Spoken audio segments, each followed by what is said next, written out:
Hi, Chie. Hi, Leo. Welcome to the Phillips Collection. Thank you. I'm so excited to be here. So why don't you tell me a little bit about what's going on? Sure. So we are at the Welcome Gallery at the Phillips. This was a gallery organized by our education department, which is really one of the core initiatives that we have in the collection. So here we can see a little bit about the philosophy behind the Phillips and what viewers are going to find in the collections here in the gallery. So here we have a work by El Greco, created in the 16th century, a work by Morris Louis from 1912, and a work by Van Gogh. What all of these three works have in common? I'm wondering the same thing. They span the whole course of history, it seems. Exactly. So one amazing thing about the Phillips, this is a museum of modern art. It's the first museum of modern art in the United States. But differently than many other museums of modern art, this is an institution that doesn't follow the isms, you know, like that kind of lineage of one movement following the other and other.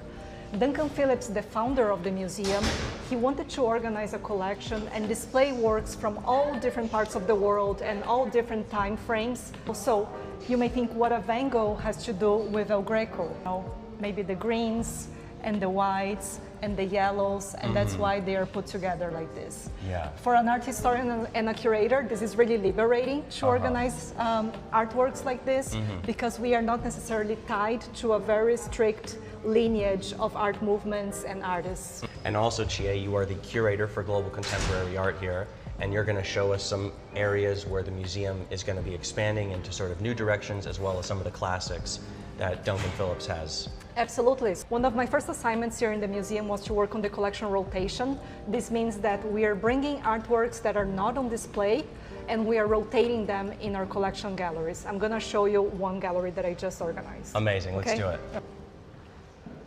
This work by Leo Villarreal. Artists made software that is constantly shifting and never repeating. Oh.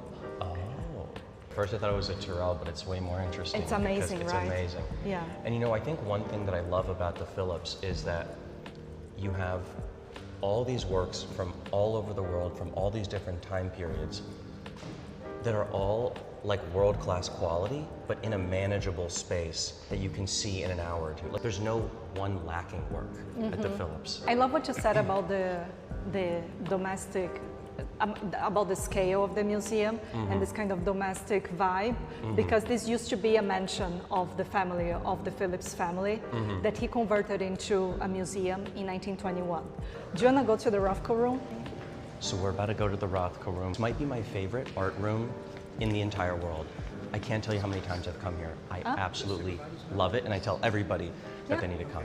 Here's the thing with Rothko. You really don't get it unless you see it in person. It's not until you actually get in the room that you can really experience what the artist is all about, and we're gonna go in and chat about it a little bit. This is one of my favorite galleries. I love Rothko. He's one of my favorite artists, but I think a lot of people don't understand Rothko because I feel like you had to see it in a very specific environment. Here was the first time I really felt like I understood what he was about. This room was designed exactly as the artist intended. Even the wooden bench. I never actually knew that this was designed in collaboration with Rothko. Yeah. So he intentionally wanted the light dim. Yeah. That's so fascinating because at MoMA it's very bright. Yeah, it's that kind of fluorescent, bright light. Because of the other works in there. Oh, wow. Absolutely. And the idea here is for you to sit, let your eyes get accustomed to the light level and take everything in. You know, he was very interested in the emotional response to color, and that's everything that the room is delivering, with this kind of meditative space around you, and it's inviting this kind of response. Okay, Chie, so we are at, I think, the most loved painting in the whole museum. Everybody that sees this seems to love it. It's such a crowd pleaser. I think it's one of the greatest Impressionist paintings ever. What do you think it is about this that everybody seems to want to take a photo by this? Because it's so lively and it's so connected to the senses. It's very sensual in a way that there's almost sound coming out of this painting. So there are also these moments in the painting itself that is reflecting the actual moment of conversation. One thing I love about this painting also is if you follow everybody's eyes, everybody is sort of into somebody that's not into them. For example, you can look at, she is looking at this gentleman here, but he's focused on her. She's focused on her dog. She's looking at him. He's sort of looking up almost as if to try and not be looking at the person that he wants to be looking at. So it's just, there's so much going on looking at her. It's just, you can get absorbed in this painting. And no one is really paying attention to anyone. No, right, exactly. It's so contemporary because we've all been to parties and felt that same way. Exactly. Where you're at a party and it's almost like an Instagram versus reality. I love it. Absolutely. So now we're going to the house. I mean, to some people, Renoir is the crown jewel from the collection. To me, it's Jacob Lawrence. So while the Renoir may be one of the most widely beloved paintings in the Phillips collection, the Migration series by Jacob Lawrence is the most important. So this is the Migration series by Jacob Lawrence. He created this in 1940 and 1941. It's a total of 60 panels that is talking about the history of migration from black people from south to the north that happened in the 1930s onwards. So each work pairs an image and a little blurb that describes what's going on. In 1942, a gallerist sold these works and sold half of these panels to the Phillips Collection, the other half to MoMA. The Phillips Collection got the odd numbers, 1, 3, 5, 7, etc. And MoMA got the even numbers. So the Phillips has the very first panel in the series and MoMA has the very last one. Oh, that's interesting. Yeah, eventually the panels come together in exhibitions, but that's rare, yes. Yeah. That is such a dealer move.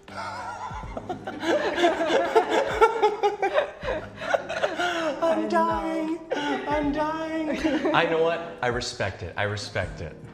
Hello. How are you? Good. It's good to see you. We're It's glad good to- you're here. I'm so excited to be You've been here. here before, haven't you? I have. I've been here once or twice. So welcome home. Thank you. I love that. What's your name? Anne-Marie Pluto. I'm a museum assistant. All 60 panels are up, and that day he's going to just do that yellow on all 60 panels. Can you imagine the planning exercise that's reflecting on his part?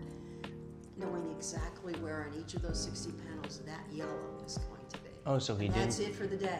He didn't create the panels one by one. He created them all at the same time. Those are two series. Because the paint is so finicky to match the colors, he would go through and do all the greens, all the yellows. Oh, that's all the fascinating. When Duncan Phillips was collecting, his through thread was he lost his father, he lost his brother within months, and he asked his mother, could we form a memorial gallery? But mother, it must be forward, we must be forward looking. And he was looking for artists, he wrote in his journals, of integrity and courage to push through to the through thread of the modern. That's amazing. And one reason that, by the way, it's so important when somebody like a large patron of the arts collects artists that are not very well known, for example, George O'Keeffe at the time, that money that George O'Keeffe would have gotten literally enabled her to keep making art. So sometimes just a few purchases is like, that's the rent and food for the next few months. So it's not like a little symbolic thing. It's very, very concretely important. Clearly he had an incredible eye because artists like George O'Keeffe are some of the most legendary artists today. Preach on, brother. Off you go. You were great. You're making it in post. This is the beeswax room at the Phillips Collection. And I wish that you could smell through your iPhone because the smell here is like none other. You're literally completely surrounded in beeswax.